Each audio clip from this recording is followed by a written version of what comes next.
Hello प्यारे बच्चों, welcome back. Very good evening. 7 minutes chemistry के इस यूट्यूब चैनल में आपका बहुत बहुत स्वागत है। मैं डॉक्टर आदित्य पांडे, आपका केमिस्ट्री मेंटोर। एक बार फिर से हम लोग हाजिर हैं अपने पीवाईक्यू के सेशन को आगे बढ़ाने के लिए। पीवाईक्यू केमिकल काइनेटिक्स के चैप्टर का फर्स्ट हाफ अभी तक आपको वीडियो मिल चुका होगा और आपने अभी तक उसको सॉल्व भी कर लिया होगा, तभी आप इस वीडियो तक पहुंचे हैं।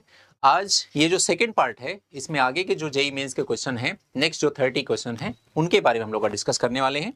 तो देखिए, पहला क्वेश्चन आपके सामने आ रहा है यहाँ पर। The rate of active reaction A doubles on increasing the temperature from 300 Kelvin to 310 Kelvin. By how much the temperature of reaction should be increased from 300 Kelvin to that rate double it if activation energy of reaction B is twice to that of reaction A.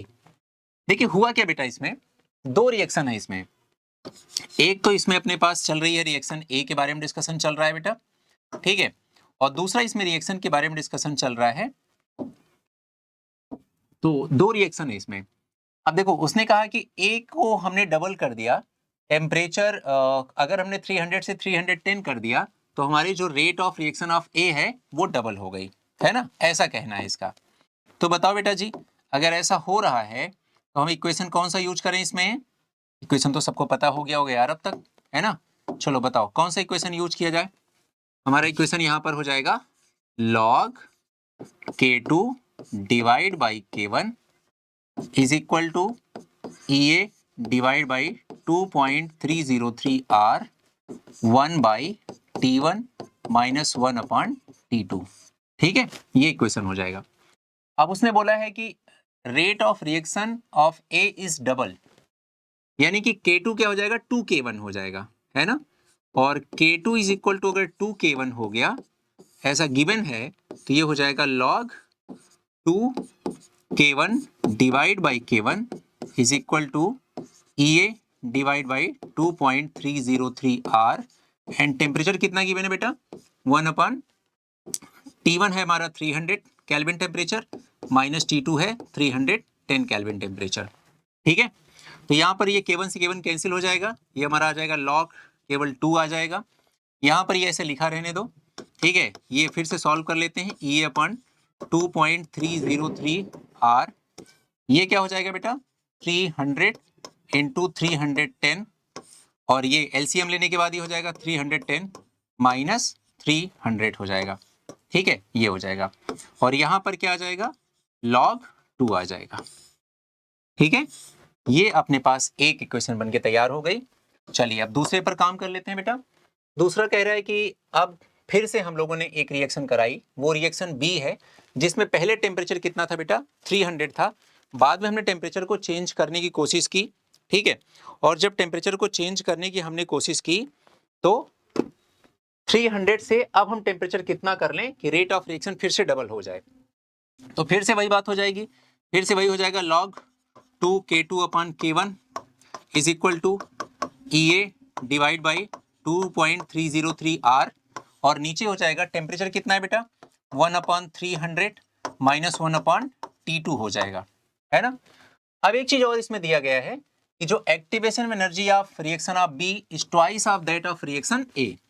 तो अगर मैं इसे activation energy 2 मान लूं, इसे activation energy में first मान लूं, तो हमारी जो एक्टिवेशन एनर्जी यहाँ पर 2 है वो क्या है, 2 times of activation energy of 1। ठीक है, ये हमें ध्यान रखना है, यही हमें इसमें यूज करना है। ठीक है, चलिए तो मैं यहाँ पर ये वैल्यूज पुट कर दे रहा हूँ।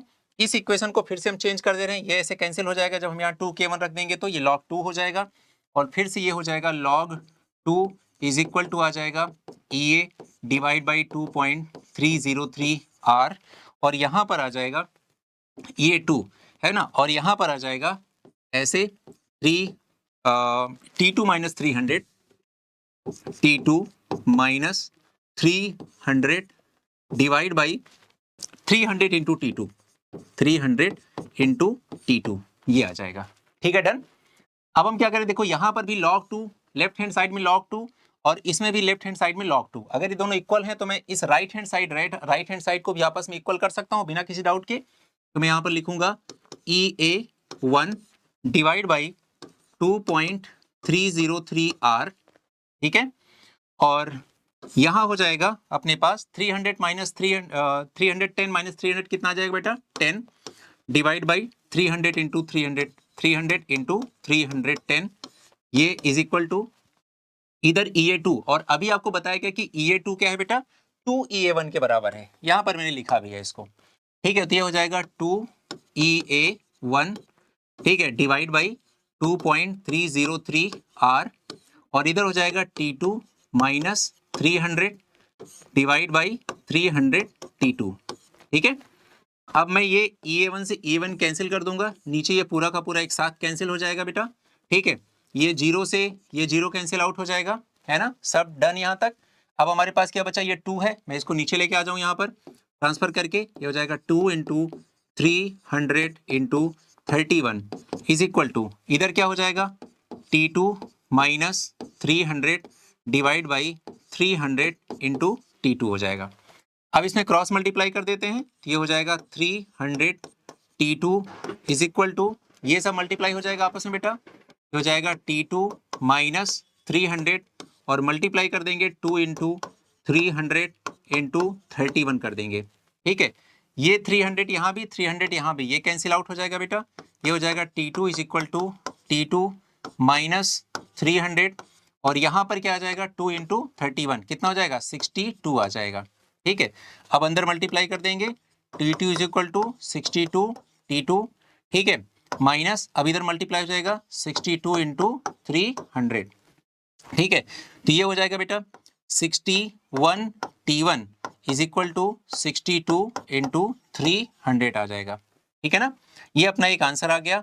T1 इज इक्वल टू आ गया बेटा अपने पास 62 इंटू 300 डिवाइड बाई 61। ठीक है, इतनी वैल्यू आ गई आपके, है ना बच्चा। अब देखो ये जब आप इसको सॉल्व करोगे तो ये लगभग आपका आ जाएगा 304.9 केल्विन के आसपास आ जाएगा।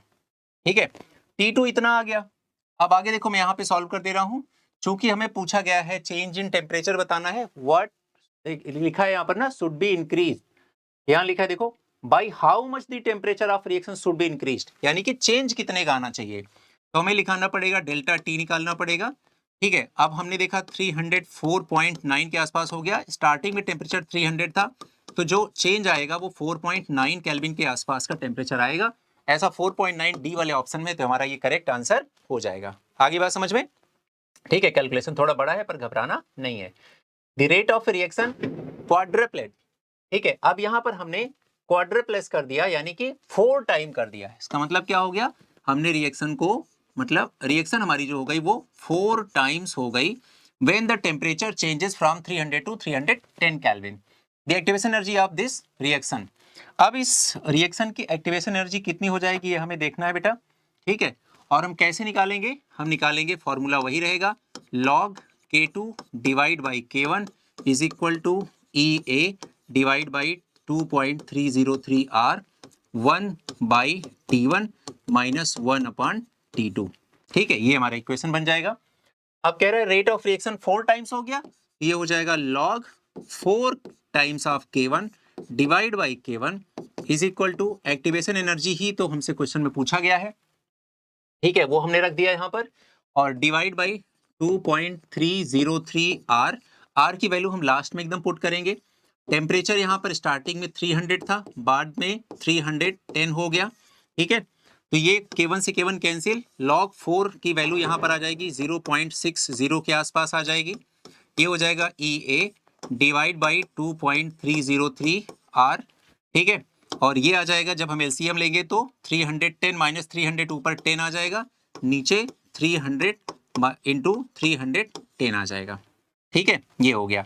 यहाँ से मुझे EA फाइंड आउट करना है बेटा, तो EA की वैल्यू क्या आ जाएगी, EA एक साथ में निकाल दे रहा हूँ, EA की वैल्यू क्या हो जाएगी 0.60 into 2.303 into R into 300 into 310। ठीक है, और डिवाइड बाई 10, ये वैल्यू आ जाएगी। ठीक है, तो यहाँ पर अब चूंकि R की वैल्यू मुझे किस में निकालना है, R की वैल्यू मुझे जूल चाहिए, तो R की वैल्यू जूल में पुट करना पड़ेगा बेटा, तो ये सब उस हिसाब से करना पड़ेगा।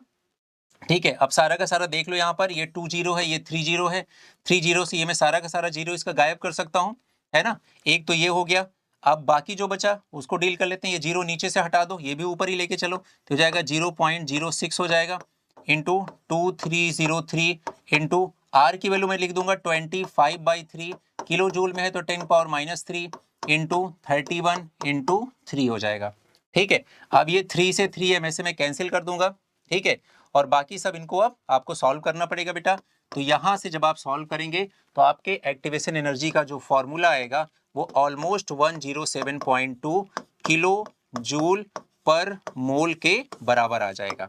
तो आपका आंसर बेटा यहाँ से सी हो जाएगा। ठीक है, छोटा सा कैलकुलेशन का पार्ट बचा है, वो आप खुद से कर लीजिएगा, बहुत आसानी से आंसर आ जाएगा बच्चा। ठीक है, चलिए परेशान तो नहीं हो रहे ना, है ना? समझना है बेटा ना, जब हमने ठान लिया है कि हमें इस टारगेट पे चलना है, हमें जेई अचीव करना ही करना है, तो बेटा इन क्वेश्चन से डरेंगे तो कैसे काम चलेगा, है ना? और मैं आपसे क्या कह रहा हूँ, थोड़ा सा पेशेंस रखना है, थोड़ा सा जिद्दीपन रखना है, थोड़ा सा एंजॉय करने के मूड में बैठना है, और थोड़ा सा कैलकुलेशन के साथ, है ना, हाथापाई करनी है।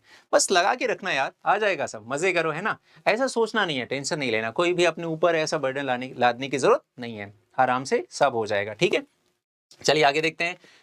Decomposition of H2O2 follows the first order kinetics. In 50 minutes, the concentration of H2O2 decreases from 0.5 to 0.125 molar. In such decomposition, when the concentration of H2O2 reaches 0.05 molar, the rate of formation of O2 will be. तो एक equation में लिख दूं पहले, सबसे पहले आपके सामने H2O2 की डिकम्पोजिशन की इक्वेशन कहती है कि H2O2 को जब हम डिकम्पोज करते हैं तो water 1 mole water and half mole O2 में डिवाइड हो जाता है वो। ठीक है, मतलब डिसोसिएट हो जाता है, डिकम्पोज हो जाता है। ठीक है, तो H2O2 की जो कॉन्सेंट्रेशन थी स्टार्टिंग में वो कितनी थी, 0.5 थी। ठीक है, और 0.5 से बताओ अगर हाफ हुई होगी तो कितनी हुई होगी, 0.25, और इसका भी हाफ हुई होगी तो 0.125 हुई होगी, है ना? 0.5 से 0.25 होना यानी कि 1/2 लाइफ लगा होगा इस काम में। ठीक है, और 0.25 से 0.125 होना यानी कि एक और हाफ लाइफ इसमें लगा होगा। तो टोटल कितने हाफ लाइफ हो गए, 2t हाफ हो गया, और 2 हाफ लाइफ के इक्वल टाइम कितना लगा, 50 मिनट लगा बेटा। तो इसका मतलब टी हाफ की वैल्यू क्या आ गई बेटा, यहां पर वैल्यू आ गई हमारी 25 मिनट आ गई। ठीक है, और हम सबको पता है बेटा अगर हमें टी हाफ पता चल गया तो हम रेट कांस्टेंट की वैल्यू निकाल सकते हैं, 0.6932 डिवाइड बाई टी हाफ रख देंगे यहां पर।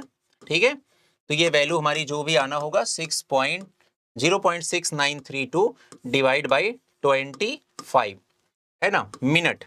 अब देखो इस कैलकुलेशन को आसान कैसे बनाया जाए, इस कैलकुलेशन को हम लोग ऐसे आसान बनाएंगे बच्चा, 6932 डिवाइड बाई, अब देखो 25 को क्या हम ऐसे नहीं लिख सकते, 100/4 लिख सकते हैं ना, 100/4 लिख सकते हैं। ठीक है, ये भी तो 25 ही हुआ बेटा, अब ये 4 ऊपर चला गया।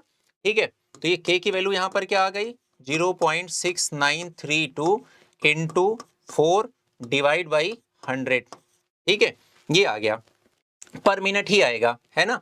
और अगर हम ये दशमलव यहां से हटा भी दें तो हम सीधा सीधा ऐसा भी लिख सकते हैं कि 0.6932 इंटू 4 इंटू 10⁻⁻²।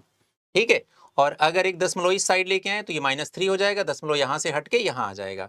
ठीक है, 6.9 को हम 7 मान सकते हैं, 7 इंटू 4 इंटू 10⁻³ कर सकते हैं इसको, तो इसको हम लिख सकते हैं 28 इंटू 10⁻³ लिख सकते हैं। ये बात हमने देखो कितनी आसानी से यहाँ छोटे से पार्ट में कैलकुलेट कर लिया। आगे बात समझ बेटा। अब हम आते हैं इस वाली इक्वेशन पे। हम यहाँ देख रहे हैं कि अगर मुझे देखो इनके उनके बीच में रिलेशन निकालना हो तो हम कह सकते हैं rate is equal to DH2O2 divide by dt, यही तो रेट होगा, आगे माइनस लगा देंगे, इज इक्वल टू, अब प्लस लगाएंगे क्योंकि इसके फॉर्मेशन की रेट की बात हो रही है, 1 अपॉन कॉफिशिएंट तो 1/1/2 करेंगे, DO2 अपॉन dt करेंगे बेटा यहाँ पर, है ना? इसी के बारे में क्वेश्चन पूछा जा रहा है हमसे, तो ये कितना हो जाएगा उस हिसाब से हम देख लेंगे। अभी हो जाएगा DO2 upon dt is equal to 2 times of DH2O2 divide by dt हो जाएगा। ठीक है बेटा, आ गया समझ में यहां तक? अब देखो ये जो रेट है बेटा हम इसको कैसे निकालें, तो हम देखो इस रिएक्शन की रेट हम ऐसे भी निकाल सकते हैं, rate is equal to rate constant into concentration of H2O2। चूंकि ऑर्डर बेटा 1 है तो पावर में क्या लिख देंगे, 1 लिख देंगे।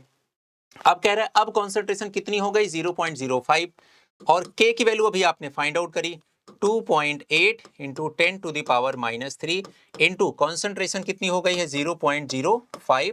यहां से आ जाएगा बेटा रेट, यही रेट हम उठा के यहां पर पुट कर देंगे, तो ये कितना हो जाएगा 2 इंटू, देखो 2 पहले से लिखा हुआ है बेटा, वही 2 मैंने यहां लिख दिया, ये रेट ये पूरी वैल्यू है, तो ये लिख देंगे 2.8 इंटू 10⁻³ इंटू 0.05। ठीक है ना। अब आप इसको अच्छे से सॉल्व कर लीजिए बच्चा। ठीक है, जब आप इसको सॉल्व करेंगे तो आपका answer almost 6.92 into 10⁻⁻4 mole litre inverse and minute inverse करके आपका आंसर आ जाएगा, जो कि हमारे सेकेंड ऑप्शन में दिख रहा है हमें, यही आपका करेक्ट आंसर हो जाएगा। आगे बात समझ में, ठीक है। तो ये रहा अपना एक अच्छा सा क्वेश्चन, यहाँ भी सॉल्व हो गया बेटा। ठीक है, हर एक क्वेश्चन में थोड़ा सा तो काम करना है, तो वही हम लोग कर रहे हैं। नेक्स्ट क्वेश्चन है the reaction of ozone with oxygen atoms in the presence of chlorine atom can occur by a 2 step process. अब यहाँ 2 स्टेप का प्रोसेस है, एक स्टेप अपना ये है पूरा का पूरा, ठीक है, और एक सेकेंड स्टेप आपका पूरा का पूरा ये है। ठीक है, आप यहाँ देख सकते हैं 2 स्टेप है, जाहिर सी बात है, तो एक स्लो होगा एक फास्ट होगा बेटा। आप देख सकते हैं यहाँ पर K की वैल्यू कितनी है, K की वैल्यू है 5.2 इंटू 10⁻9, और यहाँ पर कितनी है 2.6 इंटू 10⁻10। तो जाहिर सी बात है ये लो वैल्यू है ना, ये लो वैल्यू है और ये एक इसकी हाई वैल्यू है। अगर ये बेटा हाई वैल्यू है तो जाहिर सी बात है ये स्लोवेस्ट स्टेप होगी या स्लो स्टेप होगी ये, और ये फास्ट स्टेप होगी। ठीक है, और आपको पता है कि सारी कहानी किस पे डिपेंड करेगी, स्लो स्टेप पे, क्योंकि यही हमारा बनेगा RDS रेट डिटरमाइनिंग स्टेप बनेगा। ठीक है, अब आते हैं क्वेश्चन पे, the closest rate constant for the overall reaction. अब आप बताइए क्लोजेस्ट रेट कांस्टेंट उसी के लिए होगा, आपको पता है कि रेट कांस्टेंट या पूरा का पूरा रेट डिपेंड करेगा स्लोवेस्ट स्टेप या स्लो स्टेप पे डिपेंड करेगा, और वो कौन है, फर्स्ट स्टेप। तो फर्स्ट स्टेप में K की वैल्यू कितनी है 5.2 10⁻9, और ऐसा थर्ड ऑप्शन में 5.2 इंटू 10⁻9 लिखा हुआ है, तो हमारी जो ओवरऑल वैल्यू होगी रेट कांस्टेंट की वो लगभग इसके क्लोज होगी, तो हमने वही आंसर यहाँ पर लिख दिया बेटा जी। ठीक है, देख लो एक बार, कोई कंफ्यूजन नहीं होना चाहिए बेटा, है ना, थोड़ा सा भी कंफ्यूजन मन में मत रखना।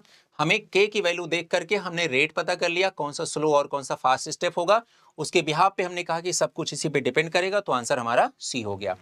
चलिए आगे है the rate law for the reaction belong is given by the expression KAB। ठीक है, अब हमें अगर रेट दे दिया है, rate is equal to K A and B दे दिया गया है, ठीक है, तो यहां पर भी 1 है, यहां पर भी 1 है, तो हमें ये दिख गया कि order with respect to A is 1 and order with respect to B is also 1। अब आगे कह रहा है, क्योंकि यही रेट लॉ है और रेट लॉ से ही हम ये सब चीजें बता सकते हैं, if the concentration of B is increase from 0.1 to 0.3 mole keeping the value of A at 0.1 mole the rate constant will be. अब आपको ये बताना बेटा, अगर कह रहा है कि रेट कांस्टेंट क्या हो जाएगा अगर आप कॉन्सेंट्रेशन को चेंज कर रहे हैं, कैसा मूर्खतापूर्ण सवाल है ये। आप मुझे बताओ, ये रेट कांस्टेंट को हम लोग K से रिप्रेजेंट करते हैं, और K डिपेंड करता है 2 चीजों पर, एक है टेम्परेचर एंड दूसरा है कैटलिस्ट। क्या कभी किसी ने पढ़ा है कि रेट कांस्टेंट को हम लोग रिएक्टेंट के कॉन्सेंट्रेशन को चेंज करने से चेंज कर पाते हैं? बिल्कुल नहीं पढ़ा है, यानी कि आंसर हमारा पहले भी K था और बाद में भी K रहेगा, है ना। ऐसे क्वेश्चन में झांसे में कभी नहीं आना है, उल्टे सीधे आंसर देने की कोशिश नहीं करना है, अपने कॉन्सेप्ट से चिपके रहना है। हायर ऑर्डर रिएक्शन यानी कि more than 3 are rare due to, अब आपको पता है बेटा, मैंने आपको बता रखा था कोलिजन थियरी में, बता रखा था कि देखो अगर अपने पास 3 स्फेयर हैं, मॉलिक्यूल हैं, आपस में कोलाइड कर रहे हैं, तो ये सब एक दूसरे से कोलाइड करेंगे। लेकिन अगर हमने मोर देन 3 ले लिया, ठीक है, ऐसे, और आपस में कोलिजन के लिए बोला, तो देखो ये इससे कोलाइड तो करेगा, ये इससे तो कोलाइड करेगा, लेकिन ये इससे कोलाइड नहीं कर पाएगा। ठीक है, तो यहां पर देखो क्या लिखा है, लो probability of simultaneous collision of all the reacting species, और थियरी वाले कॉन्सेप्ट में मैंने बहुत अच्छे से इसको एक्सप्लेन किया था, तो इसलिए भी मैं कह रहा हूं कि अगर आपने थियरी वाले अभी तक वीडियोस नहीं देखे हैं तो आप जरूर उनको देख लीजिए, है ना। केमिकल काइनेटिक्स को 4 डिफरेंट वीडियोस में कंप्लीट किया गया है, बहुत अच्छे से, बहुत सही तरीके से आपको सारे का सारा सिलेबस कंप्लीट कराया गया है। एक बार उन वीडियोस को देख करके जब आप क्वेश्चन करने आएंगे तो आपका कॉन्फिडेंस सातवें आसमान पे होगा। ऐसे क्वेश्चन आपको ऐसे मजाक मजाक के सवाल लगेंगे तो आप आसानी से इनको सॉल्व कर पाएंगे। ठीक है, चलिए अगले क्वेश्चन की तरफ चलते हैं। ये क्वेश्चन सेम वही है जो थियरी में भी कराया है, इससे पहले क्वेश्चन था उसमें भी कराया था। आगे बढ़ते हैं। A plus 2B gives C the rate equation for this reaction is given as rate is equal to KAB. If the concentration of A is kept the same but that of B is doubled, what will happen to the rate itself? बेटा जी, अगर उसने यहाँ पर rate law दे दिया है जो कि ये कह रहा है rate of reaction is equal to rate constant concentration of reactant A and concentration of reactant B। अब इसका मतलब ये पता चल गया कि order of reaction with respect to A is equal to 1 and order of reaction with respect to B is equal to 1। अब अगर कह रहा है A is kept the same but the B is doubled, अगर B को आप double करोगे तो जाहिर सी बात है अगर इसके लिए ऑर्डर 1 है तो चेंज सेम का आएगा। कॉन्सेंट्रेशन को डबल करने पर रेट डबल हो जाएगा, तो फिर रेट क्या हो जाएगा, डबल हो जाएगा, और यही आपका करेक्ट आंसर हो जाएगा। ठीक है, तो C will be your correct answer. Next question is for the non stoichiometric reaction 2A plus B gives C plus D, the following kinetic data were obtained in 3 separate experiments all at 298 Kelvin। अब अगर ऐसा हो रहा है तो हमारे पास यहाँ पर कुछ डेटा गिवन है बेटा। इनिशियल कॉन्सेंट्रेशन गिवन है, इनिशियल कॉन्सेंट्रेशन बी का भी गिवन है, और इनिशियल रेट ऑफ फॉर्मेशन आपसे पूछा जा रहा है। आपको the rate law for the formation of C बताना है ना, कि सी को बनने में क्या रेट होगा। अब देखिए, मैंने आपको बहुत अच्छे से ऑलरेडी इस तरह के कॉन्सेप्ट सिखा रखे हैं। इस तरह के क्वेश्चंस अब लगभग ये 4th या 5th क्वेश्चन है जो हम इस तरह से डील करने जा रहे हैं, जहां पर हमारी शर्त है कि हम बिना पेन पेपर के इस क्वेश्चन को सॉल्व करते हैं। देखो बेटा जी, अगर मुझे ए के लिए रेट निकालना है, मतलब ए के लिए ऑर्डर निकालना है, तो हमें देखना पड़ेगा बी कहाँ कांस्टेंट है, और बी के लिए निकालना है तो ए को कांस्टेंट करना पड़ेगा। ठीक है, आप देखिए एक्सपेरिमेंट नंबर 1 एंड 2 में ए कांस्टेंट है, तो अगर ऐसे मौके पे जब आप बी को चेंज करते हैं, बी को डबल कर रहे हैं, तो ये चेंज नहीं हो रहा है। देखो रेट वही का वही बना रह गया। आपको पता है जब कॉन्सेंट्रेशन को आप डबल ट्रिपल या चेंज करें और रेट सेम टू सेम रह जाए, रेट में कोई चेंज ना हो, तो इस तरह से उस रिएक्टेंट के रेस्पेक्ट में ऑर्डर हमेशा जीरो हो जाएगा। तो बी के रेस्पेक्ट में ऑर्डर क्या हो जाएगा बेटा, ऑर्डर ऑफ रिएक्शन हो जाएगी हमारी जीरो हो जाएगी, है ना। तो इसके लिए तो जीरो आ गया। अब मुझे इसके लिए निकालना है तो इसको कांस्टेंट देखना पड़ेगा। देखो एक्सपेरिमेंट नंबर 1 एंड 3 में ये कांस्टेंट है। ऐसे समय पे जब हमने इसके कॉन्सेंट्रेशन को देखा तो 0.1 से 0.2 पाया, यानी कि मैंने इसकी कॉन्सेंट्रेशन को डबल कर दिया। जैसे इसकी कॉन्सेंट्रेशन को डबल किया गया, एक्सपेरिमेंट नंबर 1 एंड 3 को ही दोबारा से देखेंगे, हमारी जो रेट है वो 1.2 से 2.4 यानी कि डबल हो गई। अब कॉन्सेंट्रेशन को डबल करने पर अगर रेट भी डबल हो रही है, यानी कि ए के रेस्पेक्ट में ऑर्डर क्या हो जाएगी, 1 हो जाएगा बेटा। तो यहां पर ऑर्डर ऑफ रिएक्शन हमारा 1 हो जाएगा। इसका मतलब हमें समझ में आएगा, इसके लिए 0, इसके लिए 1 हो जाएगा। अब अगर हमारा इस तरह से रेट लॉ लिखना हो तो हम लिखेंगे R is equal to K A raise to the power 1 and B raise to the power 0। और 0 तो मतलब ये खत्म, यानी कि सिर्फ और सिर्फ R is equal to K A raise to the power 1 हो जाएगा बेटा। और इसको हम लोग डिफरेंशियल रेट इक्वेशन के फॉर्म में लिख सकते हैं, dc upon dt is equal to K and concentration of reactant A। ठीक है, और ऐसा कहां पर दिख रहा है, हमें फर्स्ट में दिख रहा है, तो हमारा आंसर क्या हो जाएगा, फर्स्ट हो जाएगा। हर बच्चे को समझ में आ गया, कुछ खास नहीं, कोई परेशानी नहीं। चलिए आगे देखते हैं, क्वेश्चन नंबर 40 पे पहुंच गए हैं हम लोग। The rate of reaction when its temperature changes from 300 kelvin, activation energy of such reaction will B, क्या होगी यहाँ पर, होगा 2 फ्रॉम 300 टू 310 केल्विन, ये होगा इसका पूरा क्वेश्चन। फॉर्मूला वही लगेगा बेटा, log K2 divide by K1 is equal to EA divide by 2.303 R 1 बाई T1 माइनस 1 अपॉन T2। ठीक है, ये क्वेश्चन का हमारा मतलब फॉर्मूला हो जाएगा। Rate of reaction when its temperature changes from 300 kelvin to 310, activation energy of such a reaction will be. ठीक है, ये क्वेश्चन है हमारा। अब आपको इसको सॉल्व करना है, तो आप इसको देखेंगे कि आप इसे कैसे सॉल्व कर सकते हैं। ठीक है, आसान सा क्वेश्चन है। इसमें आपको बस ऐड कर लेना है कि the rate of reaction is doubled, यहां पर क्या ऐड कर देना है, इज डबल्ड। ठीक है, बस इतना ऐड करना है। तो बेटा अब ये जाके क्वेश्चन कंप्लीट हो गया है ना, 2 जगह थोड़ा मिसिंग था, आप इसको ऐड कर लीजिएगा, है ना, हो जाती गलतियां ऐसी। लॉग, अब देखो रेट डबल हो गई, यानी कि K2 क्या हो गया, K2 हो गया बेटा 2K1 के बराबर। तो यहाँ लिखेंगे 2K1 डिवाइड बाई K1 हो जाएगा, यहाँ पर EA जो कि हमें फाइंड आउट करना है डिवाइड बाई 2.303, R बाद में लिख लेंगे, और इसकी वैल्यू है 300 पहले थी, बाद में हो गई 310, ठीक है। तो यहां से K1 से A1 कैंसिल हो गया बेटा। अब ये हमें फाइंड आउट करना है, तो log 2 हो जाएगा, log 2 की वैल्यू 0.30 हो जाएगी, है ना, और ये इस साइड मल्टीप्लाई कर दो 2.303 इंटू आर, ठीक है, और ये हो गया इस साइड का काम। यहाँ पर ये पहले से लिखा है, ये हो जाएगा 10 डिवाइड बाई 300 इंटू 310। बेटा जी इसको जल्दी से आप EA की वैल्यू सॉल्व कर लें। R की वैल्यू वही 8.314 इंटू 10 पावर माइनस 3 पुट करना है, तो किलो जूल में आंसर आ जाएगा। इसको आप सॉल्व करेंगे बेटा तो इसका आंसर आ जाएगा 53.6 किलो जूल पर मोल, ठीक है। इस तरह से आपके ये क्वेश्चन 40 तक कंप्लीट हो गए, ठीक है। थोड़ा सा कैलकुलेशन है, इसको आप आराम से कर लीजिएगा, आसानी से क्वेश्चन सॉल्व हो जाएगा, ठीक है। और first order reaction A gives product, the concentration of A changes from 0.1 molar to 0.025 molar in 40 minutes. The rate of reaction when the concentration of A is 0.01 molar is. अब आइए देखिए इसको कैसे सॉल्व करते हैं। जो उसने दिया है कि स्टार्टिंग में अपने पास 0.1 मोलर था और ये अब रह गया 0.025 मोलर, तो मुझे बताइए 0.1 मोलर का अगर हाफ हुआ होगा तो क्या हुआ होगा, 0.050 मोलर, और अगर इसका भी हाफ हुआ होगा तो क्या बना होगा, 0.025 मोलर, है ना। अब चूंकि ये इनिशियल कॉन्सेंट्रेशन का हाफ हो गया तो इसमें लगा होगा 1T हाफ लगा होगा, और अगर ये इसका हाफ है तो इसमें भी 1T हाफ यूज हुआ होगा। कहने का मतलब टोटल इसमें लग गया टाइम 2T हाफ, और कह रहा है इसके लिए हमें लगे कितने टाइम, 40 मिनट्स लग गए। तो मुझे बताओ बेटा टी हाफ की वैल्यू क्या हो जाएगी, 20 मिनट्स, है ना। तो ये हो गया हमारा 20 मिनट्स, तो टी हाफ आ गया हमारा 20 मिनट्स। अब हम क्या करें, टी हाफ का यूज क्या करें, तो आप देखिए यहां पर आपको पता है कि K का फॉर्मूला होता है 0.6932 डिवाइड बाई टी हाफ, ठीक है। तो यहां पर हमने K का यहां पर निकालना सोचा, तो K की वैल्यू फाइंड आउट करने के लिए 0.6932 डिवाइड बाई बेटा ये जो टी हाफ आया है 20 मिनट, यहां पर मैं 20 लिख दे रहा हूं, ये K की वैल्यू आ गई, अभी ऐसे ही रख दिया, ठीक है। और इसकी जो यूनिट है वो आ गई मिनट इनवर्स, ठीक है।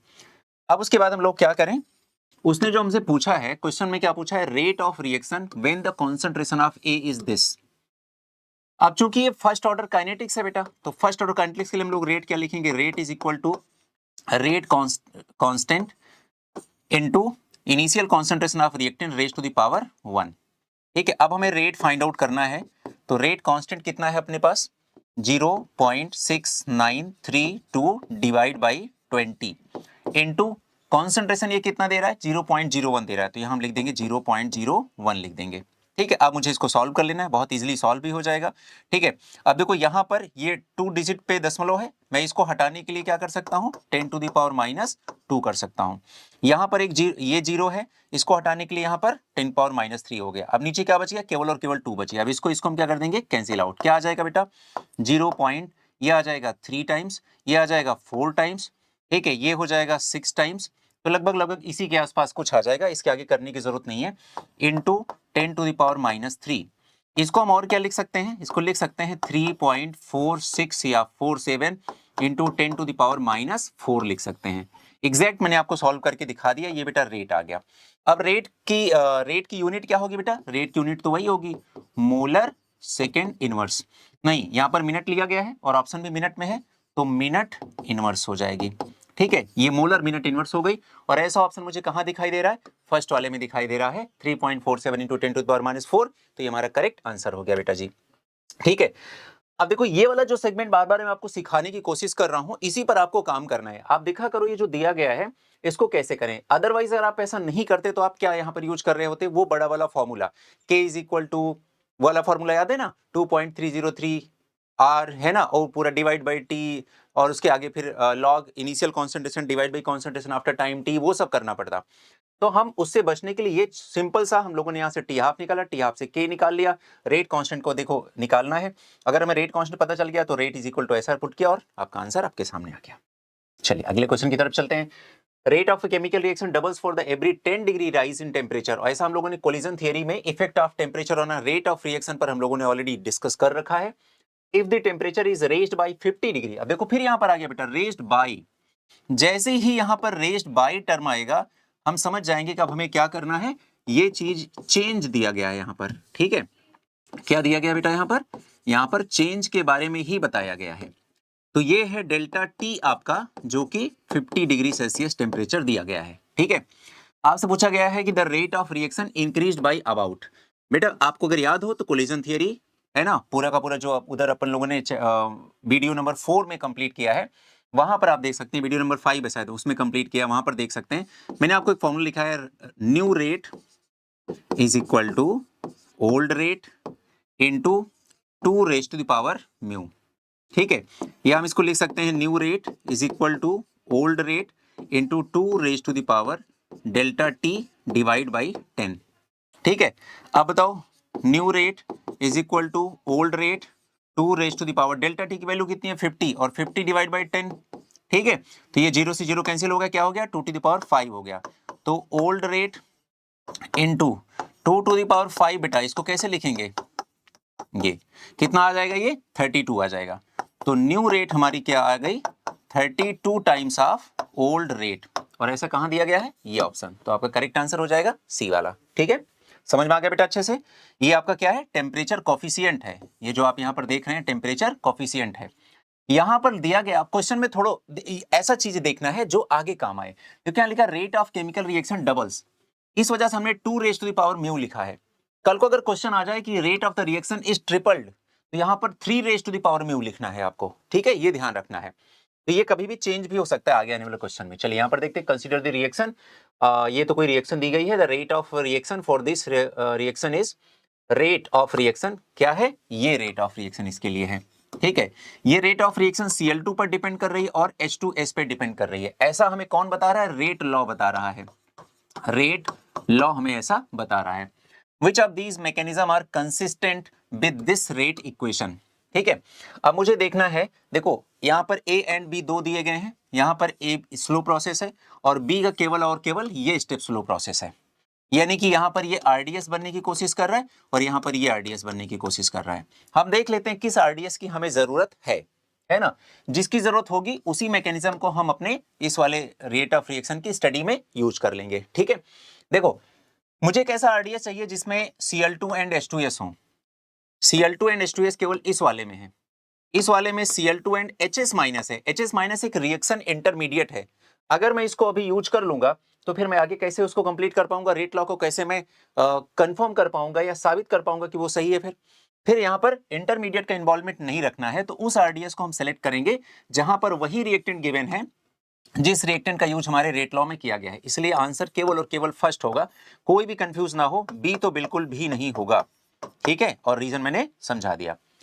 Next question is the time for half life period of a certain reaction A gives product is 1 hour. तो आपको यहाँ पर पहला पॉइंट जो दिया गया है टी हाफ दिया गया है और वो कितना है 1 hour. When the initial concentration of the reactant A is, initial concentration of reactant AT, या फिर इसको A लिखते हैं, ये कितना है 2 है ना। How much time does it take for its concentration to come from 0.50 to 0.25 mole per litre, ठीक है, ये बताना है अपन को। और it is a zero order reaction. चलो ठीक है बेटा, अब देखो मुझे पता है जीरो ऑर्डर रिएक्शन के लिए स्टार्टिंग में कह रहा है कि इनिशियल कॉन्सेंट्रेशन ये था, ये है आपका C0 है इनिशियल कॉन्सेंट्रेशन, ये है आपका कॉन्सेंट्रेशन आफ्टर टाइम t, ठीक है। अब आपको पता है जीरो ऑर्डर के लिए हम लोग क्या फॉर्मूला लगाते हैं, CT is equal to C0 minus K into T, ये हमारा इक्वेशन हो जाएगा जो हमें यूज करना है, ठीक है। अब इस इक्वेशन का यूज करके हमें इस क्वेश्चन को सॉल्व करना है। तो यहां पर क्या मिसिंग है, देखो ये पता है, ये पता है, और वो कह रहा है हाउ मच टाइम, यानी कि इस टाइम की आपको वैल्यू बतानी है। CT और C0 ऑलरेडी आपको पता है, तो क्या आपको मिसिंग है बेटा, K नहीं पता है। तो K कैसे पता लगाया जाए, देखिए इससे पता लगा लेंगे। हम सब जानते हैं कि फॉर जीरो ऑर्डर रिएक्शन जो K की वैल्यू होती है वो क्या हम लोग निकालते हैं, कैसे निकालते हैं? सबको पता है, initial concentration divide by 2T half, ऐसे निकालते हैं, ठीक है।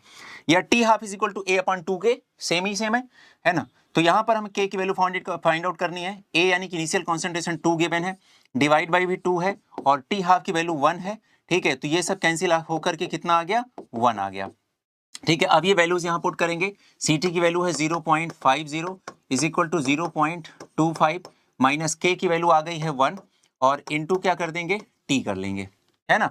अब इसको इधर लेके आएंगे, 0.50 minus 0.25 is equal to T हो जाएगा, ठीक है। तो यहाँ पे इसको हम लोग सॉल्व करेंगे, कितना आ जाएगा, 0.25 इज इक्वल टू T आ गया, ठीक है। और ऐसा कहाँ पर दिया गया है, यहाँ पर दिया गया है, तो ये आपका करेक्ट आंसर हो जाएगा। चलिए आगे बढ़ते हैं।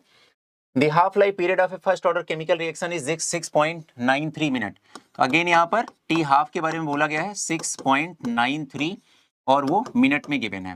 The time required for the completion of 99% of the chemical reaction। बेटा जी वैसे तो इसको सॉल्व करने का तरीका है ना, लेकिन वही इक्वेशन लगाना है मेन, जो अपन ने फर्स्ट ऑर्डर रिएक्शन आपको बताई गई है। लेकिन आपको मैंने एक टेबल बनाया था, अगर आपको याद हो, जहां मैंने लिखा दिया था कि बेटा अगर आपको ये चीज याद होगी तो आपका क्वेश्चन बहुत आसान हो जाएगा। वहां मैंने ये लिखाया था कि 50% रिएक्शन 1T हाफ में कंप्लीट होती है, 60% रिएक्शन 4/3T हाफ में कंप्लीट होती है, 75% रिएक्शन कंप्लीट होने में लगता है 2T हाफ के बराबर का टाइम, ठीक है। उसके आगे भी मैंने 83.7 लिखाया था, उसके बाद फिर 90%, 99%, 99.9% लिखाया था, और फिर 100% के बारे में भी लिखाया था। वहां पर मैंने लिखाया था कि अगर कोई रिएक्शन 99% कंप्लीट होना चाह रही है तो उसे टोटल टाइम लगता है 6.6 टी हाफ के बराबर का। यानी कि हमारा जो टाइम लगेगा वो 6.6 इंटू टी हाफ की वैल्यू क्या है, 6.93 है, ठीक है। तो इसको हम लोग सॉल्व कर लेंगे। ये लगभग अगर मैं इसको 7 मान लूं तो 7 इंटू 6.6, तो ये हो जाएगा 43 के अराउंड कुछ आना चाहिए, 44 या 46 के अराउंड, ठीक है। अगर इसको सॉल्व करेंगे तो अपना आंसर ये 46.06 मिनट आ जाएगा। कितना आसानी से हमने इस क्वेश्चन को सॉल्व किया, पलक झपकते हमारा आंसर आ गया। वो सिर्फ और सिर्फ इस वजह से, अगर आपको डेटा याद है तो। इसलिए मैं कह रहा हूं कि जो चीजें पॉसिबल हैं कि उनको उनका शॉर्टकट बनाया जा सकता है और उसमें कोई भी एक्सेप्शन नहीं आता है, ऐसी चीजें तो याद करके एग्जाम में अपने क्वेश्चन को आसान कर लेने में और टाइम कम कंज्यूम करने में आखिर क्या बुराई है, ठीक है। तो इस फंडे से देखो मैंने कितनी जल्दी आंसर आ गया अपना, जबकि सच्चाई ये है कि इसको कम से कम हाफ पेज का सॉल्यूशन जाएगा तब जाके इसको आप सॉल्व कर पाएंगे। ये डिफरेंस आप देख पाएंगे आसानी से अगर आप इससे पहले दूसरे मेथड से करते आए हैं तो, ठीक है। चलिए आगे बढ़ते हैं बेटा। Next question is for a reaction half A gives two B rate of disappearance of A is related to. बहुत आसान सा क्वेश्चन है बेटा। इसके बारे में अगर मैं लिखूं, डिफरेंशियल रेट इक्वेशन लिखूं, तो मैं सबसे पहले ये रिएक्टेंट है तो ये समय के साथ साथ कम होगा, डिवाइड बाई हमारा जो कॉफिशिएंट है 1/2 लिखा जाएगा, फिर ए हमारा रिएक्टेंट हो तो ये हो जाएगा D A divide by D T हो जाएगा, ठीक है, इज इक्वल टू, अब इधर हो जाएगा ये प्रोडक्ट है तो समय के साथ साथ ये बढ़ेगा, 1/ कॉफिशिएंट हो जाएगा D B divide by D T हो जाएगा, ठीक है। ये हो गया। अब मुझे क्या निकालना है, दोनों में रिलेशन ही तो बताना है, ठीक है। अब ये हाफ है, इसको हम कैसे लिख सकते हैं, 2 लिख सकते हैं यहाँ पर, 2DA divide by D T is equal to 1/2 DB divide by D T, है ना बच्चा। फिर अगर मुझे ये 2 इस साइड लेके जाना हो तो आप देख रहे हैं यहाँ मल्टीप्लाई में है तो यहाँ जाके डिवाइड में हो जाएगा, तो हो जाएगा -DA divide by D T is equal to 1/4 DB divide by D T, ठीक है। ये आपका एक इक्वेशन बन गया। क्या ऐसा कहीं पर दिखाई दे रहा है, मुझे थर्ड वाले इक्वेशन में कुछ ऐसा ही दिखाई दे रहा है, तो आंसर थर्ड हो जाएगा, ठीक है। समझ में आ गया, बहुत इजी क्वेश्चन था। Next question is consider the reaction 2A + B gives product when concentration of B alone was double. B को जब बेटा इन लोगों ने डबल किया, ठीक है, the half life did not change, तो टी हाफ जो रहा वो कांस्टेंट रहा। अब मुझे बताओ बेटा टी हाफ आपने पढ़ रखा है, देखो मैं टी हाफ के लिए एक फंडा आपको बता देता हूं, T half initial concentration raise to the power 1 - n। ये फंडा पहले भी बता रखा हूं, फिर से बता दे रहा हूं, याद रखना है। जहां पर n आपका क्या है, ऑर्डर ऑफ रिएक्शन, ठीक है। अगर मैं n की जगह पर 0 रख दूं, अगर मैं n इस जगह पे 0 रख दूं, यानी कि ये क्या है, 0 ऑर्डर रिएक्शन है, ठीक है। ऐसी कंडीशन 1 - 0 क्या हो जाएगा, 1 हो जाएगा, तो ये आ जाएगा T half is directly proportional to A आ जाएगा, ठीक है। अगर मैं n की जगह पर क्या रख दूं, 1 पुट कर दूं, ठीक है, तो 1 पुट करने पर ये क्या हो जाएगा, ये एक फर्स्ट ऑर्डर रिएक्शन कहलाएगा। ठीक है, और फर्स्ट ऑर्डर रिएक्शन होने का मतलब 1 - 1 क्या हो जाएगा, 0, और 0 होने का मतलब T half is directly proportional to A raise to the power 0, यानी कि half life is independent of initial concentration for the first order kinetics. तो अगर B को डबल करने पर बेटा हाफ लाइफ चेंज नहीं हुई, यानी कि B के लिए ऑर्डर हमारा फर्स्ट होगा, ये कंफर्म हो गया। तो हमने लिखा R is equal to R, मतलब rate is equal to rate constant. दो रिएक्टेंट है A एंड B, A का तो भी पता नहीं है, B के लिए ऑर्डर 1 आ गया, कोई प्रॉब्लम नहीं इसमें मुझे। फिर आगे लिखा है कि if A alone was double the rate increase by 2 times, मतलब डबल करने पर रेट डबल हो रहा है। सेम मैग्नीट्यूड में चेंज देखने का मतलब इसके लिए भी ऑर्डर फर्स्ट ही हुआ है ना, तो इसके लिए भी ऑर्डर फर्स्ट हो गया। तो ओवरऑल अगर मैं देखूं, ओवरऑल ऑर्डर क्या हो जाएगा, 2, है ना, ऑर्डर 2 हो जाएगा।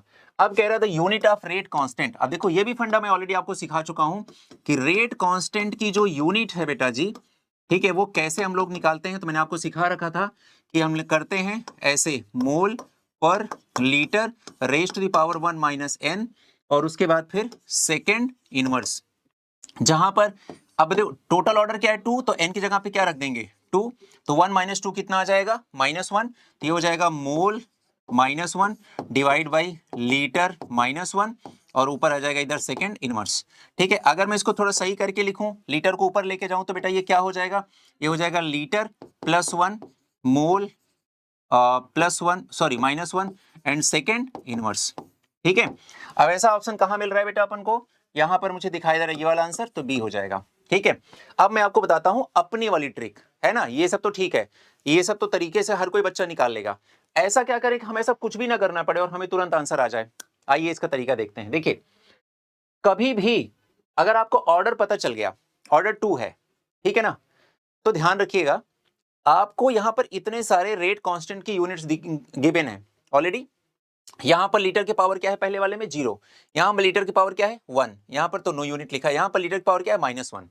ठीक है, आपको क्या करना है, जो भी रेट कांस्टेंट की यूनिट गिवन हो उसमें ये देखना है कि लीटर में पावर में क्या लिखा हुआ है। तो यहां लीटर की पावर 0 है, यहां लीटर की पावर 1 है, यहां लीटर की पावर -1 है। जो भी लीटर के पावर में लिखा हो उसमें 1 ऐड कर दीजिए, आपका ऑर्डर ऑफ रिएक्शन तुरंत आ जाएगा। तो जैसे यहां पर लिखा है -1, -1 में 1 ऐड करूंगा तो क्या हो जाएगा 0, -1 + 1 0, यानी कि ये एक 0 ऑर्डर रिएक्शन का की यूनिट है। ठीक है, यहां पर देखो लीटर पावर क्या है 1, 1 में 1 ऐड करेंगे क्या आ जाएगा ऑर्डर 2, तो यही हमारा सेकेंड ऑर्डर ऑफ रिएक्शन का एग्जांपल है। यहां पर लीटर पावर में क्या है 0, और 0 में 1 ऐड करेंगे तो क्या आ जाएगा 1, तो यानी कि ये एक हमारा फर्स्ट ऑर्डर रिएक्शन है। ठीक है, कितना आसानी से मैंने बता दिया। रेट कांस्टेंट की यूनिट देख लो, यूनिट में लीटर में क्या पावर है वो देख लो, उसमें 1 ऐड करो, जो ऐड करने पर आएगा वही ऑर्डर ऑफ रिएक्शन होगा। ठीक है ना, इस तरह से करेंगे। तो मैंने आपको कई सारे शॉर्टकट समझा दिए हैं, बता दिए हैं, जो आपके काम आ जाएंगे। The next question is energies of activation for the forward and reverse reaction. Energy of activation of forward and backward reaction are 180 and 200 kilo joule per mole, ये हो गया। The presence of a catalyst lowers the activation energy of both reaction by 100 kilojoule per mole. ठीक है, the enthalpy changes of the reaction। अब enthalpy का formula already बच्चा collision theory में बड़े प्यार से मैंने लिखा रखा है, इस पे क्वेश्चन भी कराया था। Delta H is equal to activation energy of forward minus activation energy of backward. ठीक है, अब फॉरवर्ड की वैल्यू कितनी है 180 माइनस बैकवर्ड की वैल्यू कितनी है 200, आ जाएगा आंसर -20 किलो जूल पर मोल। डेल्टा H की वैल्यू नेगेटिव देखते ही हम लोग बोलेंगे कि रिएक्शन कैसी है, एक्सोथर्मिक रिएक्शन है ये।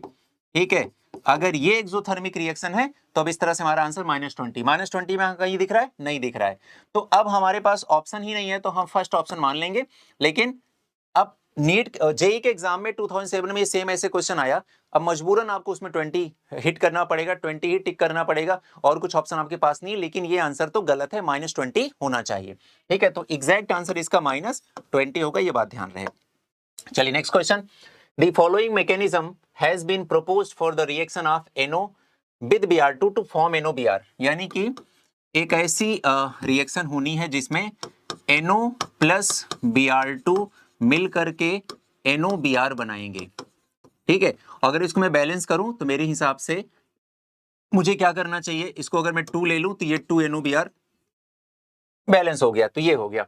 अब मुझे यहाँ पर इसको देख के लग रहा है कि हमारा जो रेट लॉ बनेगा वो बनेगा rate of reaction is equal to rate constant into initial concentration of NO and Br2। ठीक है, अब यहाँ पर N होगा, यहाँ पर N होगा, यहाँ पर M होगा, क्योंकि हमें पता है यहाँ पर जो हम रेट कांस्टेंट पे यहाँ पर पावर लिखते हैं वो कॉफिशिएंट से उनका कोई रिलेशन नहीं होता है। ये एक्सपेरिमेंटली परफॉर्म करने के बाद ही हम लिख पाएंगे कि N और M की वैल्यू क्या होगी। कभी कभी ये वैल्यू इस कॉफिशिएंट के बराबर भी हो सकती है और नहीं भी हो सकती है, ऐसा कोई कंपल्सन, ऐसा कोई मैंडेटरी होना रिक्वायर्ड नहीं है। ठीक है, ये रेट लॉ लिख दिया भैया मैंने। फिर बोल रहे हैं कि if the second step is the rate determining step, second step RDS है तो हम रेट लॉ इसी पर लगाएंगे। तो बताइए रेट इज इक्वल टू क्या हो जाएगा, रेट कांस्टेंट, और इसके रिएक्टेंट क्या क्या है, एक रिएक्टेंट है NOBr2 और दूसरा रिएक्टेंट है NO। ठीक है, दो रिएक्टेंट हो गए हमारे पास। जहां पर मुझे दिखाई दे रहा है कि हमारा मेन रेट लॉ में जो दोनों रिएक्टेंट यूज हुए हैं वो NO एंड Br2 है। NO एंड Br2 में से NO तो यहां पर आ गया लेकिन Br2 अभी नहीं आया। ये जो आया है ये एक रिएक्शन इंटरमीडिएट है। क्या है ये, रिएक्शन इंटरमीडिएट है ये। अब आप सोचो NOBr2 एक रिएक्शन इंटरमीडिएट है, तो इसको हमें क्या करना पड़ेगा, रिप्लेस करना पड़ेगा। रिप्लेस करने के लिए किसका यूज करेंगे, फर्स्ट वाले इक्वेशन का। देखिए यहां पर ये इक्विलिब्रियम लिखा हुआ है, तो हम इस वाले इक्वेशन से फ्रॉम इक्वेशन फर्स्ट हम लोग क्या निकाल सकते हैं बेटा, यहां पर इक्विलिब्रियम वाला फंडा लगा सकते हैं, तो Kc की वैल्यू फाइंड आउट कर सकते हैं। तो बच्चा जी Kc की वैल्यू क्या हो जाएगी, प्रोडक्ट अपॉन रिएक्टेंट, प्रोडक्ट क्या है यहाँ पर NOBr2 है और डिवाइड बाई रिएक्टेंट हमारे पास क्या क्या है, NO एंड Br2। ठीक है, ये दो हमारे पास रिएक्टेंट हैं। अब मुझे बताओ बेटा, मुझे इस NOBr2 को रिप्लेस करना है तो NOBr2 के बराबर क्या होगा, वो पहले निकाल के फिर वहां पर रख देंगे। तो बताइए NOBr2 इक्वल क्या होगा, NOBr2 equal to NO and Br2 and Kc। ठीक है, यही होगा। चलिए फटाफट से अब इसकी वैल्यूज यहां पर पुट करेंगे। कहां पर, NOBr2 की वैल्यू इसमें रेट कांस्टेंट वाले में पुट करेंगे, तो ये आ जाएगा R is equal to K। NOBr2 के जगह पर मैं लिख रहा हूं NO, फिर मैं लिख रहा हूं Br2, फिर मैं लिख रहा हूं Kc ये वाला। ठीक है, और फिर उसके बाद ये अपना पुराना वाला NO लिखा हुआ था वो लिख दे रहा हूं। अब देखो यहां पर मैं लिखूंगा R is equal to K into Kc, फिर दो NO है तो NO का हो जाएगा स्क्वायर, फिर मैं लिखूंगा Br2। ठीक है, दो कांस्टेंट जब मल्टीप्लाई होते हैं या डिवाइड होते हैं तो उनकी जगह ले लेता है एक नया कांस्टेंट, तो ये K डैश हो जाएगा, उसके बाद NO का स्क्वायर और फिर हो जाएगा यहां पर Br2। ठीक है, ये अपना बन गया रेट लॉ एक्चुअल में, देखो जो रिएक्टेंट के फॉर्मेट में है। तो ये एकदम बहुत ही शानदार तरीके से ये सॉल्व कर लिया गया है, अब कोई प्रॉब्लम इसमें नहीं है। अब आते हैं कि हाँ भाई सवाल क्या है, क्वेश्चन ये है the order of reaction with respect to NO only. देखो overall order of reaction is 2 + 1 = 3, तो ओवरऑल अगर मैं ऑर्डर ऑफ रिएक्शन की बात करूं तो आएगा 2 + 1 = 3, लेकिन विद रेस्पेक्ट टू NO की बात करूं तो कितना आएगा 2, विद रेस्पेक्ट टू Br2 की बात करूं तो कितना आ जाएगा 1। तो आंसर हमारा क्या हो जाएगा बेटा, 2 हो जाएगा। तो एक अच्छा क्वेश्चन हम लोगों ने यहां पर सॉल्व कर लिया। किसी कोई प्रॉब्लम समझ में आ रहा है ना बेटा, चलो ठीक है, बहुत फास्ट तो नहीं हो रहा है ना। चलो next question is 50 question. Rate of reaction can be expressed by Arrhenius equation K is equal to A e raised to the power minus EA by RT। ठीक है, ये मैंने लिख दिया। यहां पर A क्या है, ये मैंने आपको बता रखा था, प्री एक्सपोनेंशियल फैक्टर है, पहला पॉइंट।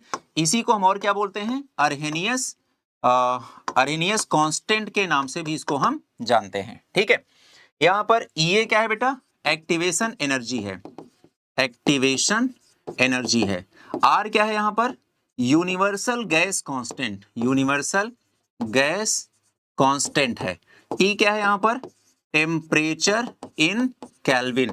ठीक है, K यहां पर क्या है, रेट कांस्टेंट, या फिर इसके बहुत सारे नाम भी मैंने लिखा रखे थे, वेलोसिटी कांस्टेंट या स्पेसिफिक रेट कांस्टेंट या स्पीड कांस्टेंट है। अब आते हैं क्वेश्चन में, कह रहा है in this equation E represents, E क्या है, एक्टिवेशन एनर्जी है, energy above which all the colliding molecule will react. इसका मतलब ये पूछना हमसे ये चाह रहे हैं कि एक्टिवेशन एनर्जी की डेफिनेशन आपको पता है कि नहीं पता है। अगर हमारे बच्चों को कोलिजन थियरी का अपना थियरी वाला पार्ट जो कवर किया गया है वहां से आपने वीडियो देखा होगा, वहां से अपने अपने लेक्चर कंप्लीट किए होंगे, तो आपको बहुत अच्छे से बताया गया है कि मान लेते हैं कोई ग्राफ है, तो इसका फर्स्ट हाफ है, सेकंड हाफ है, रिएक्टेंट साइड है, प्रोडक्ट साइड है। यहां से लेके यहां तक जो है ये इंटरनल एनर्जी ऑफ रिएक्टेंट को रिप्रेजेंट करेगा, यहां से यहां तक को ये एक्टिवेशन एनर्जी को रिप्रेजेंट करेगा, और ये है आपका थ्रेशोल्ड एनर्जी बैरियर, है ना, ये है थ्रेशोल्ड एनर्जी बैरियर। फिर ये हो जाएगा आपका, या हम इसे एक्टिवेशन एनर्जी आप फॉरवर्ड भी बोल सकते हैं, ये हो जाएगा आपका एक्टिवेशन एनर्जी आप बैकवर्ड, ये हो जाएगा इंटरनल एनर्जी ऑफ प्रोडक्ट, ठीक है। तो और ये साइड हो गया रिएक्टेंट का, ये साइड हो गया आपका प्रोडक्ट का। ये आपका ग्राफ बन के तैयार हो गया बेटा जी, है ना। अब देखो व्हाट इज एक्टिवेशन एनर्जी है क्या। एक्टिवेशन एनर्जी बेटा वो अमाउंट ऑफ एनर्जी होती है जिसको पाने के बाद ही, या जितनी एनर्जी रखने के बाद ही कोई रिएक्टेंट का मॉलिक्यूल प्रोडक्ट में कन्वर्जन के बारे में सोच सकता है, ठीक है ना, उतना तो रखना ही रखना पड़ेगा। आइए देखते हैं पहले में क्या लिखा था, energy above which all the colliding molecule will react, नहीं अबव विच नहीं, ठीक है। ये तो थ्रेशोल्ड एनर्जी बैरियर है, जिसके बाहर, जिसके पार, जिसके उस तरफ जाकर के सारे रिएक्ट करके प्रोडक्ट में कन्वर्ट होने लायक हो जाएंगे, तो ये तो गलत हो गया। The energy below which colliding molecule will not react, हाँ ऐसी एनर्जी जिसके नीचे कोलाइडिंग मॉलिक्यूल रिएक्ट कर ही नहीं पाएंगे, ठीक है, यही एनर्जी है। यानी कि अगर एक्टिवेशन एनर्जी से कम किसी के पास एनर्जी है तो कोलाइडिंग पार्टिकल, चूंकि रिएक्टेंट के colliding particle sufficient amount of energy gain ही नहीं कर पाए कि वो आपस में कोलाइड कर पाए, तो इसका मतलब ये हो गया कि अगर एक्टिवेशन एनर्जी से कम वैल्यू है तो सफिशिएंट अमाउंट ऑफ एनर्जी वो लैग कर रहे हैं, वो आपस में अच्छे से कोलाइड नहीं कर पाएंगे, प्रोडक्ट में कन्वर्जन की उम्मीद उनसे आप मत रखिए, ठीक है। The total energy of reacting molecule at a temperature T, total energy तो बेटा इंटरनल प्लस एक्टिवेशन से बनती है, ये तो इनकरेक्ट हो जाएगा। The fraction of molecule with energy greater than the activation energy of reactant, इसको भी मैंने बताया था कि ये क्या है, एक्चुअल में k बाई ए से रिप्रेजेंट करते हैं इसको, ठीक है, या इसी को हम लोग e raise to the power minus EA by RT से रिप्रेजेंट करते हैं। तो सबके बारे में मैंने बता दिया कौन सा क्या पॉइंट है, तो आंसर आपका C हो जाएगा, ठीक है।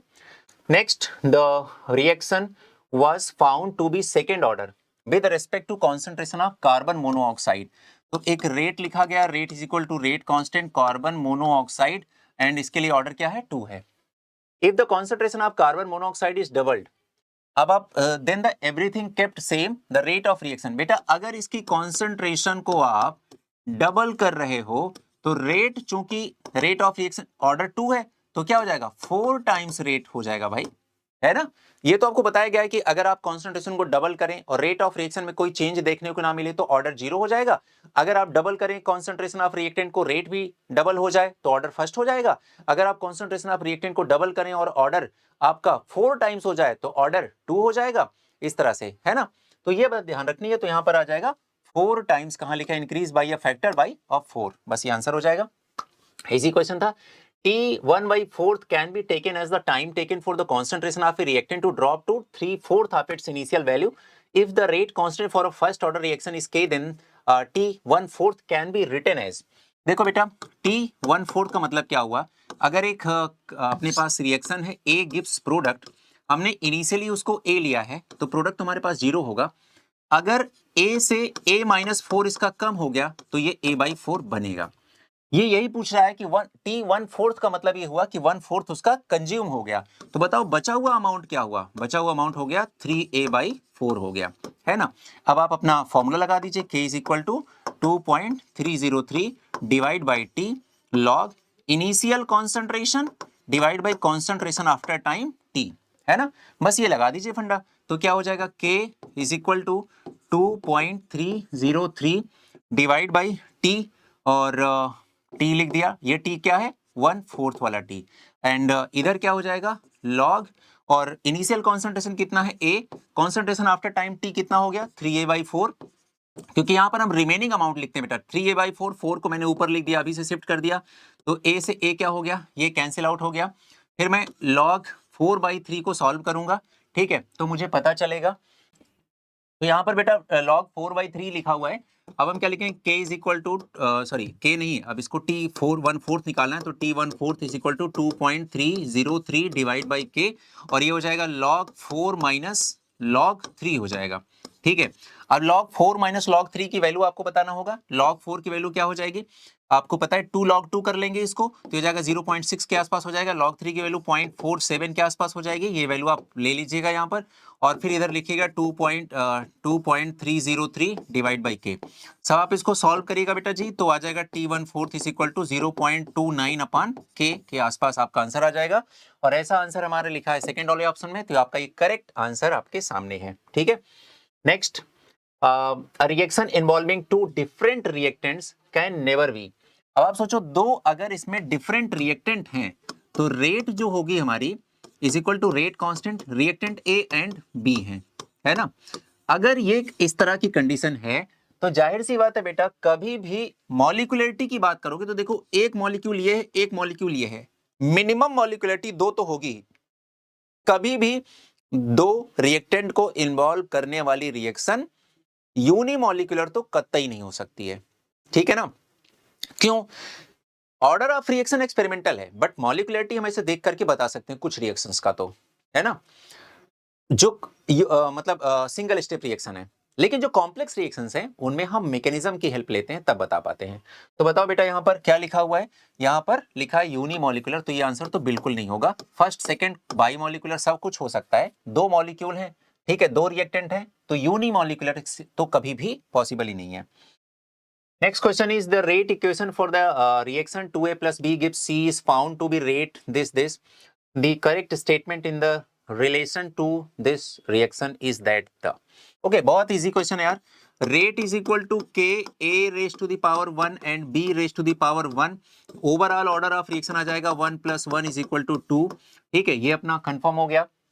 और अगर ऑर्डर 2 आ गया बेटा तो हम पहला काम इसमें लिखा यूनिट ऑफ K, तो मुझे बताइए पहला काम यूनिट ऑफ रेट कांस्टेंट। अभी मैंने बहुत कुछ सिखाया इसके बारे में, आप कैसे निकालेंगे, mole divide by litre raise to the power 1 minus n, second inverse, n की वैल्यू क्या रख देंगे, 2 यहां पर पुट कर देंगे, 1 माइनस 2 क्या हो जाएगा, -1 हो जाएगा। तो यूनिट आ जाएगी बेटा mole inverse litre plus 1 second inverse.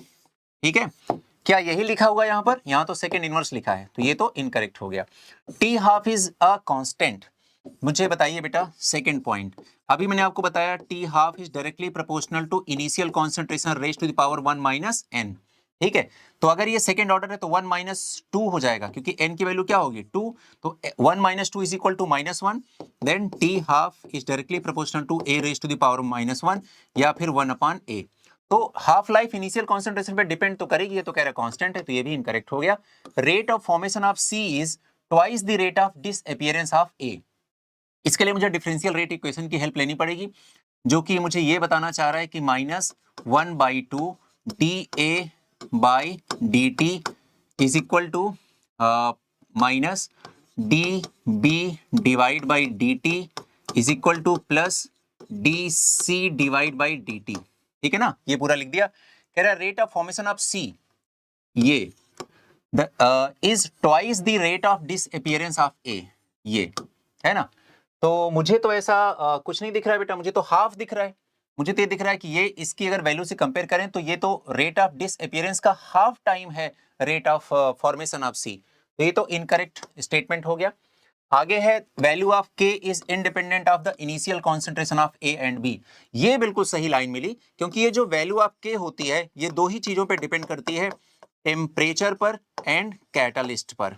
ये कई बार से बताता आ रहा हूं बेटा, तो आपको टेम्परेचर एंड कैटालिस्ट याद रखना है, इनिशियल कॉन्सेंट्रेशन पर बिल्कुल डिपेंड नहीं करेगी। यही लाइन हमारी करेक्ट है यहाँ पर, तो आंसर हमारा क्या हो जाएगा, फोर्थ हो जाएगा। ठीक है, समराइज हो रही चीज है ना, समझ में आ रहा है। चलिए नेक्स्ट है, in a first order reaction the concentration of the reactant decreases from, फिर से देखो बेटा वही बात आ गई, 0.8 से 0.4 हो गया, यानी कि इस काम में क्या लगेगा, 1/2 लाइफ का इस्तेमाल होगा, और इसमें 15 मिनट लगा है, तो इसका मतलब half life is equal to क्या आ गया बेटा, 15 मिनट्स आ गए। ये अपना एक आंसर आ गया।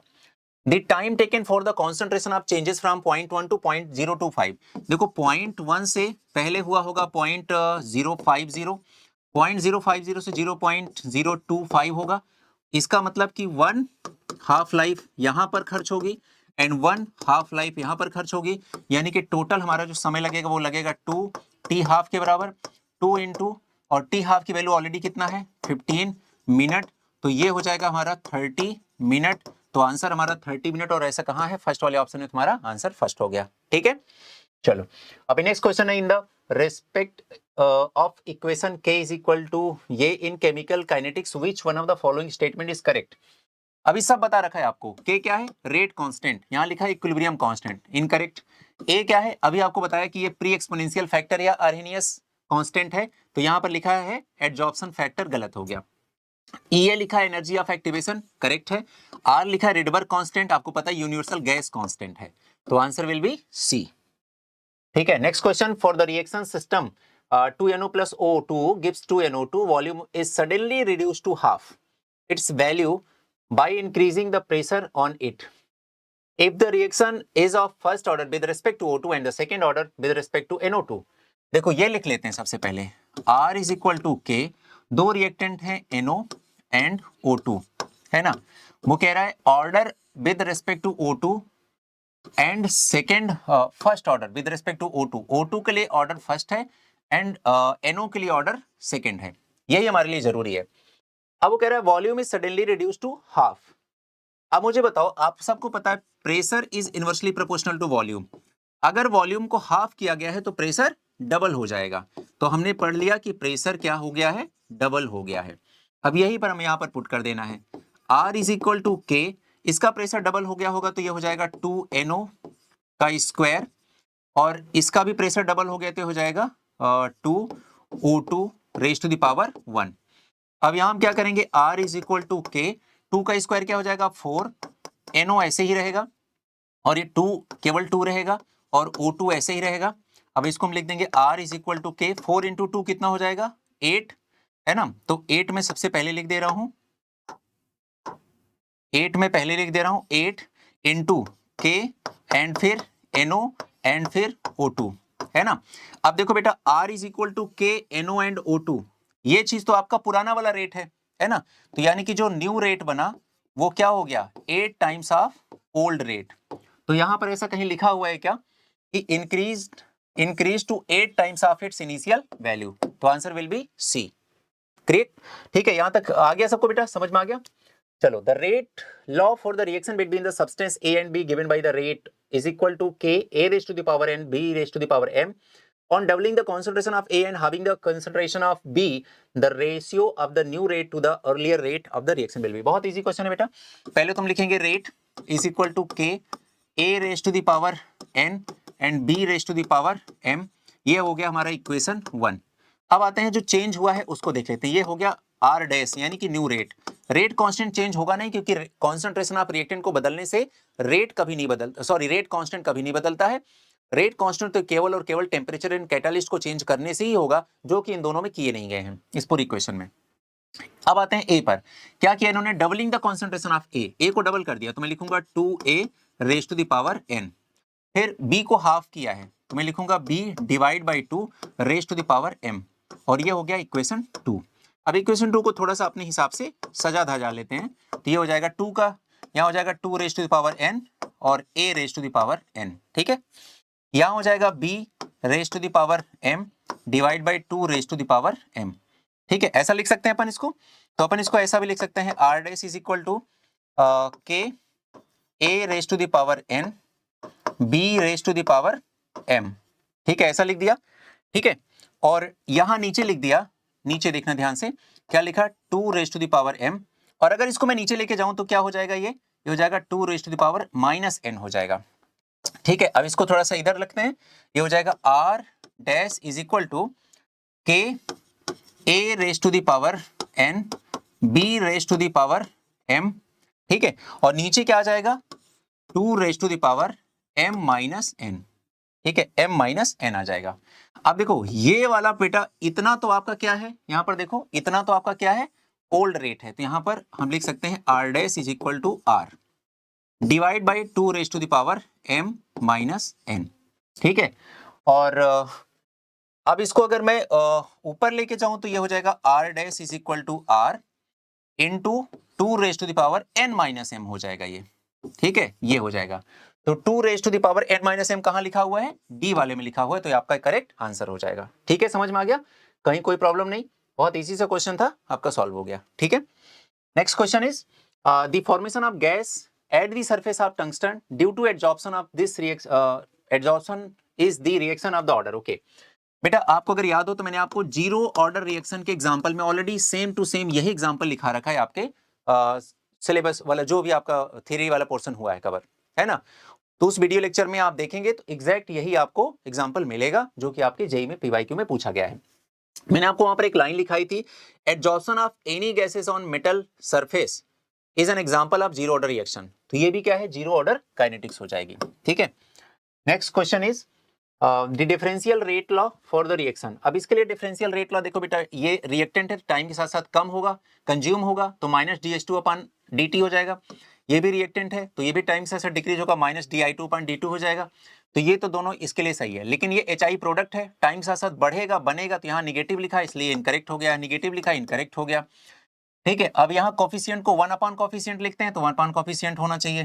देखो H2 क्या है, रिएक्टेंट, H2 क्या है, रिएक्टेंट, टाइम के साथ कम होगा, प्रोडक्ट अपना ये हो गया, तो यहाँ पर 1 अपॉन 2 लिखते, इसी 2 से यहाँ और यहाँ मल्टीप्लाई कर दिया तो आंसर क्या हो गया, D हो गया, ठीक है। चलिए, और इस तरह के आपका कंप्लीट पीवाईक्यू का पूरा अभी तक का जेईई का जितना क्वेश्चन था वो आपको पढ़ा दिया गया, समझा दिया गया, बहुत अच्छे से एक्सप्लेन कर दिया गया।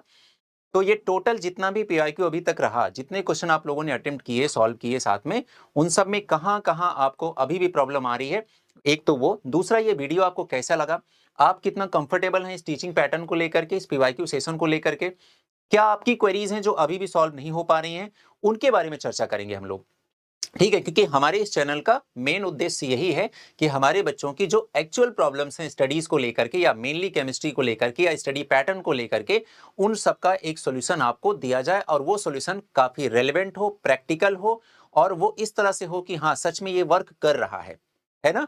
तो अब इस वीडियो के बारे में आपकी राय जरूर मैं जानना चाहूंगा। अगर आप ये वीडियो देख रहे हैं, सुन रहे हैं, समझ रहे हैं, क्वेश्चन सॉल्व कर रहे हैं, तो आप एक कमेंट तो लिख ही सकते हैं एटलीस्ट, है ना। और दूसरी बात, उन तमाम बच्चों को जिनको एक रेलेवेंट सोर्स से केमिस्ट्री के वीडियो चाहिए, सिलेबस कंप्लीट करना है, पीवाईक्यू सॉल्व करना है, एनसीईआरटी के क्वेश्चंस अटेम्प्ट करने हैं, उन सब तक इन वीडियो को पहुंचाइए। सब कुछ उनके लिए आसानी से उपलब्ध है इस चैनल पर, ठीक है। चलिए फिर मुलाकात होगी आपसे एक अगले वीडियो में, तब तक के लिए खुश रहिए, मुस्कुराते, अपना ढेर सारा ख्याल रखिए, बाय बाय, थैंक यू बच्चों।